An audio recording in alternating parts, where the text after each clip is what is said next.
JC Mountain Ajar started a challenge to show one buck knife a day for 5 days. And my addition to it is to show a companion knife that you would carry along with your main knife. So today is going to be a little bit of story time. I have this Buck 110, and I bought this in 1985. I turned 17 in January and got my license right away. And one of the very first things I did after getting my license was go down to a local sporting goods store that had a really good knife selection, and I bought a Buck 110. Along with the Buck 110, I bought a smaller knife. It was made by Explorer. It looked exactly like a Buck 110, except miniaturized.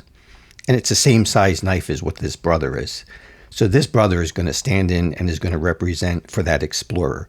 I no longer have that knife. I wore it out years ago, and it ended up in the trash. If I still had it today, I know more about knives today, I would fix it and restore it. But I can't do that now since it's long gone. So this Buck 110 is going to be my buck knife for day one of the challenge. And this brother is going to stand in for the Explorer that I no longer have. Okay, let's open up this 110. You can see where it has been sharpened, but not that much. It's still got most of the blade left on it. This is back when they were still square. And this one is, if you can see, there you can see Buck 110 USA, and it's a 4-dot knife. So this is, early 80s.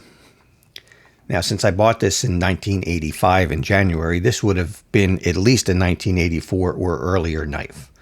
You can't tell the exact year, but the 4 dots will get you in a range of years. One thing to look at in this knife, you have ebony wood. Check out how tight that is. The ebony to the brass bolsters. It's still absolutely perfect. There's nothing on here that's not flush. I think that's pretty amazing for wood to hold up like that over so many years. And this knife did get used heavily. When I was in college, I worked at a company, it was called Viking Yachts. They made multi-million-dollar yachts, and I was a Finnish carpenter. I also did some private contract work for side jobs while I was in school to help pay for all of my bills. So this knife got used on the job a lot. It did all kinds of tasks, whether it was carving wood, rounding off corners, taking sharp edges off, opening crates, different supplies that we would get in the boatyard. It could be special custom vanities, unwrapping and cutting out cardboard from special mirrors and things that would come in that customers would want that we'd hang up in the boats. So this knife, I was constantly reaching for it. And in those days, I didn't carry a leather belt sheath. We really didn't have nylon. They were all leather back then. I dropped this knife in my pocket. That was my preferred carry method for this. I'm going to try that today. I don't expect that to go well because today I don't like being weighed down by stuff. I'd much rather carry a heavy item on my belt. But since that's how I used to carry this knife, that's what I'm going to try to do again. Now this 110 hasn't been carried in years. I bet you it's been probably 20 years since I have carried it.